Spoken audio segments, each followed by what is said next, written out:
네, 안녕하세요. 이렇게 우리가 보통 이제 뭐 암호화폐 시세를 뭐 제일 많이 보는 게 코인게이프 사이트에서 이제 시가총액이나 뭐 암호화폐 가격이나 이런 걸 많이 합니다.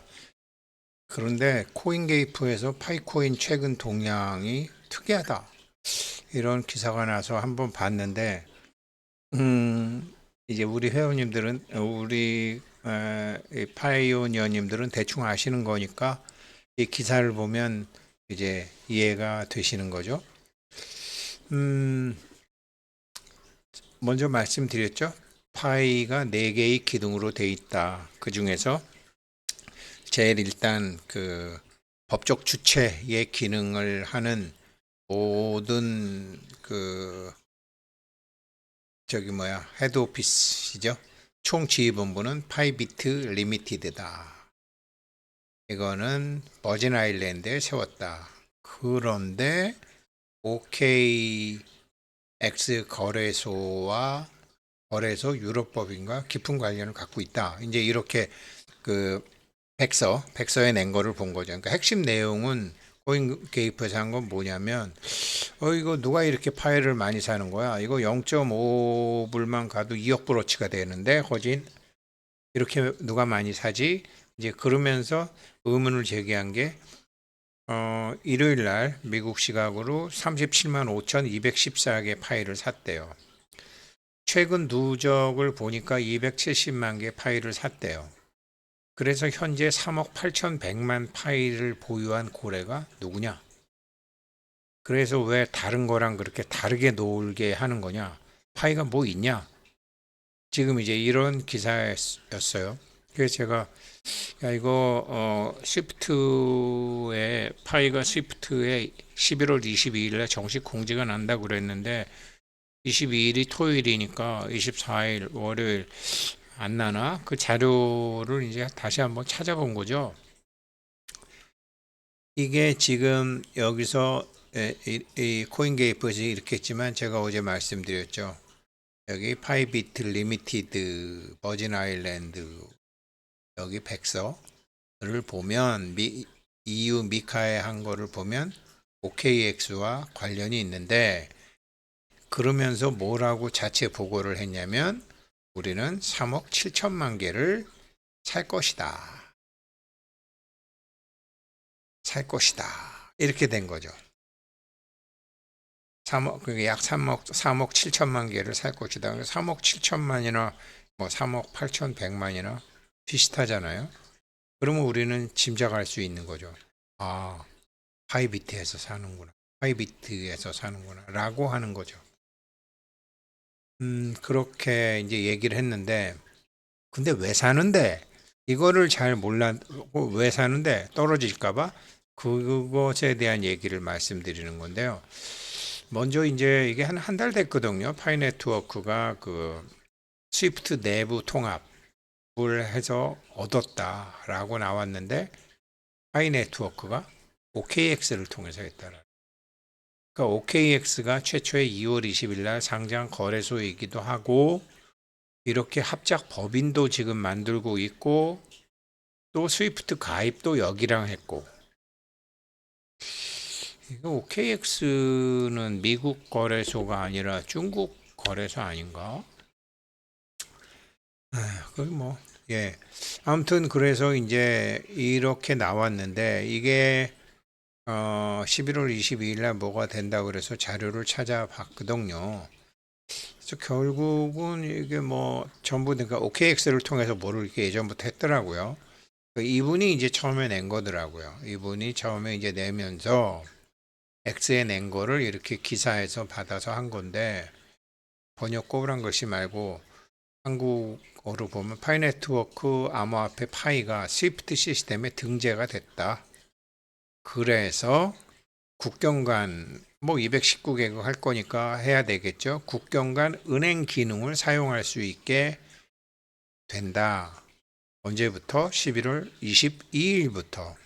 그래서 추가적인 뉴스를 찾아보고 있는 건데 파이네트워크 KYB 검증을 이미 통과한 OKX 트레이딩 플랫폼에 나왔대요, 이게. OKX 트레이딩 플랫폼에 라파엘 란타 이 사람이 파위 스위프트 통합 이렇게 올렸다라는 거죠. 그래서 이게 11월 22일부터라고 그랬는데 어떤 건지는 잘 모르겠어요. 자, 여기서 그 파이 버진 아일랜드에 있는 그 파이빗 나왔어요. OKX 나왔어요. 그래서 이거를 보게 되면 이제 이렇죠. 이게 이제 제가 이제 이거냐는 거죠. 3억 8,100만 개를 보유했는데 파이가 미카에 보고한 3억 7천만 개 파이 보유 혹은 예정 수량. 파이빗 니네가 산 거냐? 이제 저희는 그렇게 알 수 있는 거죠. 어제 제 영상 보시고 파이프롬 US님 영상 보신 분은 이걸 아시는 거죠. 근데 코인게이프는 이게 누구냐? 이게 누군데 지금 여러 가지로 누가 이렇게 사는 거냐? 이게 굉장히 특이한 거다. 그러면서 뭐가 특이하다 그러냐면 이게 이제 솔라나 주식이에요. 솔라나 주식이 이렇게 10일부터 떨어져서 22일 날 바닥을 찍고 다시 반등하는 형식이에요. 이게 이더리움이에요. 10일 날 상투 찍고 22일 날 바닥 찍고 올라가는 형상이에요. 쌍둥이처럼 똑같죠? 비트코인도 똑같아요. 근데 다른 암호화폐 다 비슷한데 파이코인 니네 뭐냐? 니네는 10일 날 떨어지다가 왜 15일 날부터 이렇게 올라가는 거냐? 이것에 대한 의문을 가진 거예요. 다들 이렇게 비트코인도 이렇고 솔라나도 이렇고 다 이런데 너 왜 그런데? 파이코인 니네 뭐 있냐? 이렇게 지금 이거를 본 거거든요. 이게 이제 미카의 그거랑 관련이 있다라고 보는 거죠. 세계 최초의 그 유럽의 미카를 통과한 암호화폐라고 보는 건데 11월 28일부터 이제 기관들이 살 수 있는 거잖아요. 그런데 이렇게 여기 한번 봐보세요. 이게 코인 마켓 캡인데 옆에 보면 이렇게 차트가 나오잖아요. 비트코인, 이더리움 비슷하죠. 테더는 볼 필요 없죠. 리플도 뭐 좀 비슷은 하죠. 지금 이렇게 돼 있죠. 그 다음에 바이낸스도 뭐 대충 비슷하죠. 정도의 차이만 있지만. 그리고 솔라나는 지금 본 것처럼 뭐 이더리움하고 다 똑같죠. 이렇게 패턴이. USDC도 볼 필요 없죠. 도지코인도 비슷하고 트론이라는 거는 이렇게 거꾸로 내리는데 파이코인이 현재 시가총액 규모로 42위인데 파이코인을 이 자리에 한번 놔볼게요. 이렇게 된다라는 거죠. 패턴이 다르잖아요. 다른 거랑 많이 다른 모습을 지금 보이고 있죠. 그래서 지금 솔라나도 이렇고 이더리움도 이런데 파이 니네 왜 이러는데 이것에 대한 의문을 갖다가 보니까 어떤 놈이 샀네. 이렇게 사모으고 있네. 왜 사는 걸까? 이거에 나온 거예요. 그런데 이제 미카 보고서에 이렇게 3억 7천만 개라는 숫자가 나왔고 3억 8천만 개가 나와서 비슷한 거죠. 좀 오르면 이제 가격이 2억 불 정도니까 많잖아요. 그죠? 파이 벤처스에 1억 불인가 하잖아요. 1억 불. 100 밀리언이니까 1억 불 하는 건데 그거보다 2배 되는 규모로 시장에서 샀는데 이것에 대한 해석이 여기 나온 건데요. 여기서 산 거죠. 파이빗 리미티드 버진 아일랜드 파이의 이제 총 지부죠. 여기서 산 건데 여기 이제 이렇게 기사가 나왔잖아요. 그러면서 움직이는 것도 다르다. 이게 이상하다. 이렇게 이제 한 거예요. 근데 이분이 파이프롬 US님이 왜 EU 비밀 문서라고 한국말로 하면서 뭐가 문제가 있었는지 모르겠지만 이분 걸 보게 되면 여기서 이제 파이비트를 설명하면서 요 제일 밑에 요거 읽어드릴게요. 유럽 진출의 관문이자 통로. 이 요번에 그 낸 거는 회사의 그 버진 아일랜드에 위치한 파이비트 유한회사다. 왜 버진 아일랜드인가? 버진 아일랜드는 전 세계 해외 금융기업 40% 이상이 조세 피난처로 삼는 곳이다. 그런데 단순히 조세피난이 아니라 이 파이빗 리미티드 역할이 이게 아주 상당하다. 미카 제출 서류에 보면 이 유럽 시장의 파이를 직접 발행하는 주체다. 여기에 포인트를 둔 것 같아요. 파이 네트워크에서 그 소셜 체인에서 하는데 유럽 시장의 파이를 직접 공급하는 주체라는 거죠. 그러니까 EU 규제 당국과 대화를 책임지는 법적 실체이기도 하고요. 그런데 여기에 폭탄 같은 소식이 있다 그러면서 온체인 데이터와 프로필 분석을 해보니까 파이빗 리미티드와 유럽 내 OKX 자회사인 OK코인 간에 긴밀한 연결이 있다. 여기서 콜드 월릿, 하드 월릿이 아니죠. 따로 갖고 있는 거죠. 여기서 그러니까 USB 같은데 따로 갖고 있는 거죠. 여기에 최대 3억 7천만 파이의 유동성을 보유 중이거나 준비 중이라는 증거가 있다라는 거죠. 콜드 월릿이니까 그래서 이거를 지갑 주소로 확인해 보니까 뭐 대충 3억 8천 100만 개인데 이게 현재 지금 82억 개 중에서 이렇게 3억 8천만 개를 어떤 사람이 샀다라는 거죠. 지갑 주소로 확인했겠죠. 그런데 이걸 콜드 월릿에 갖고 있으니까 유동이 안 되고 어딘가로 따로 갖고 있다라는 거죠. 그런데 이게 따로 갖고 있는데 왜 따로 갖고 있느냐? 여기가 아주 핵심인데요. 왜 따로 갖고 있느냐? 여기 제일 밑에 나오는데 이 3억 7천만 개의 파이는 시장에다 파는 용이 아니다. 유럽 시장에서 오픈 메인넷이 이제 공개적으로 딱 되면 이게 유동성을 만들 탄약고 역할을 합니다라고 했어요.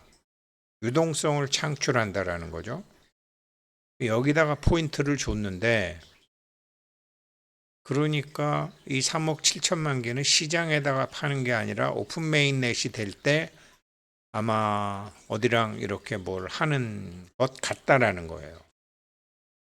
이게 그래서 이거를 그 고래가 지금 매집을 한 것 같다라면서 이게 파이빗 리미티드가 뭐 하는 거냐? 세계에서 가장 까다로운 시장에서 외교적인 일을 하는 대사이고 돈 관리를 하는 재무관 역할을 한다. 그래서 EU와 협력하기 위해서 버진 아일랜드에 이렇게 별도의 법인을 설립한 것은 파이가 중앙화 거래소 상장 시나리오를 오랫동안 준비해 왔음을 보여줍니다. 무슨 소리냐면 이제 바이낸스건 다른 거래소에도 이 3억 7천만 개를 가지고 KYB를 통과한 이게 아마 이 거래소 그러니까 이게 보통 회사 주식 발행을 하게 되면은 그 주식 발행 주관사를 하는 증권사나 이렇게 얼마를 이게 뭐 팔기도 하고 맡기기도 하고 이러는데 그래서 이게 뭐 이런 한국의 저 테헤란로에서 하는 옛날에 거래소에 상장하는 거는 뇌물처럼도 갖다 주기도 하고 이게 원래는 어느 정도를 보유하고 있어야 되나 봐요. 어느 정도를 보유하고 있어나 봐요. 그래서 이거를 이렇게 한 것 같아요. 이 탄약고. 그러니까 오픈 메인넷이 될 때 이 3억 7천만 개의 파일을 가지고 거래소에 이렇게 좀 하나 봐요. 거래소도 그런 용도로 한 거예요. 그렇게 이분은 분석을 했더라고요. 제가 한번 그러니까 스위프트도 OKX를 통해서 하고 유럽 미카도 OKX 거래소 통해서 하고 지금 이런 거거든요. 그래서 중앙화 거래소가 아닌 오직 덱스 거래소와 이 덱스 거래소를 통해서 파이 내에서 뭐를 한다라는 거는 저희가 좀 지켜봐야 되는 거고 기존의 거래소도 KYB만 통과가 되면 혹은 KYB가 통과를 안 하더라도 어차피 오픈 메인넷이라는 거는 그 다른 사이트랑도 다른 암호화폐랑도 다 연결이 돼야 되는 거 아니에요. 그러려면 중앙화 거래소가 OKX 말고도 큰데 뭐 한국의 업비트라든지 뭐 이런 건데 유럽 쪽에는 이게 필요한가 봐요. 거기에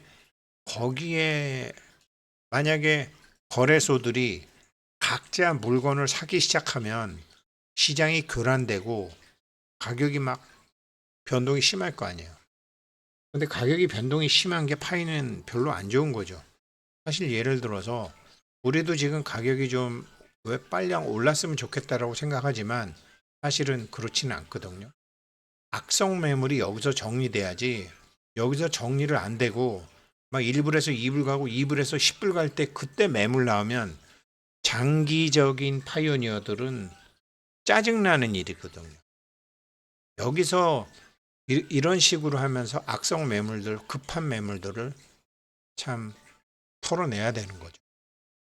그래서 생각 같아서는 왜 빨리 안 오르나 하지만 어차피 뭐 대부분 제 영상 보시는 분들 뭐 마이그레이션 안 된 분들도 계시고 뭐 KYC 안 된 분들도 계시고 락업 걸린 지금 락업 해제되고 난 다음에 올리면 올라야지 지금 올라봐야 뭐 지금 12월 달까지 락업 해제 물량이 1억 몇 개가 나오는데 여기서 올라봐야 남들 좋은 일만 시키는 거죠. 쉽게 얘기하면. 그래서 여기서는 이렇게 슬로우 템포로 가는 게 참 맞죠. 파이 누르라고 알람이 움직이는데 영상 만들어야 되기 때문에 할 수 없게 그냥 계속 울게 둬야 되겠네요. 그래서 지금 이거를 이제 파이프롬 US님은 이 3억 코인 마켓 게이프에서 궁금해하는 3억 8천만 개가 이게 오픈 메인넷 되면은 중앙화 거래소 상장을 위해서 준비하고 있는 거다라는 그게 그렇게 이렇게 이제 분석을 했고요. 그러면서 이제 결론은 뭐냐면 그 파이프롬 US님이 지금 파이빗 리미티드는 OKX에 자금하고 지갑을 준비해서 현금 흐름을 맞이할 태세입니다. 그러니까 막 거래소들이 서로 살라 그러면 가격이 너무 변동이 심하잖아요. 그러니까 거래소에 그 이제 블랑 매매라고 그러는데 뭐 예를 들어 바이낸스 니네 뭐 5천만 개 필요해? 오케이 5천만 개. 뭐 니네 얼마 필요해? 이렇게 할 수 있다라는 거예요. 물량 확보를 해두면. 아마 그런 내용인 것 같아요. 그리고 여기가 이제 그런 걸 하고 파이 재단이 이제 중앙은행과 같은 역할을 하고 미국에 있는 캘리포니아에 있는 소셜 체인 대주주 여기 사장이 니콜라스 부부죠. 여기는 이제 기술 쪽을 하고 파이 커뮤니티는 파이 재단처럼 케이만 제도에다가 다른 지적재산권 보호를 위한 걸 했다. 그러니까 자산 분리 제도를 했다. 돈은 돈과 법은 법과 기술은 기술과 함께 이렇게 이런 식으로 다 했다. 그래서 지금 이 사람들 하는 거를 보게 되면 다른 암호화폐처럼 수요와 공급에 따라서 훌라닥거리는 게 아니라 지속적인 상승이 돼야 되는 거죠. 지속적인 상승을 그렇게 위해서 갈 실물 경제를 위한 지속적인 그런 모델을 만들어가고 있다 이 얘기예요. 근데 이런 얘기를 잘 모르는 코인게이프 같은 데서는 누구지? 누가 이렇게 많이 사지? 이렇게 이제 나온 거죠. 그래서 보다 보니까 스위프트랑도 관련이 있고 OKX랑은 스위프트랑도 관련이 있고 유럽 진출과도 관련이 있고 이게 장기적으로 지금 가고 있구나. 그래서 언론에서는 아직 모르지만 어제 제 영상을 보시거나 파이프롬 US님 영상 보신 분들은 이해가 되시는 거죠. 알고 기다리면 뭐 편하죠. 감사합니다.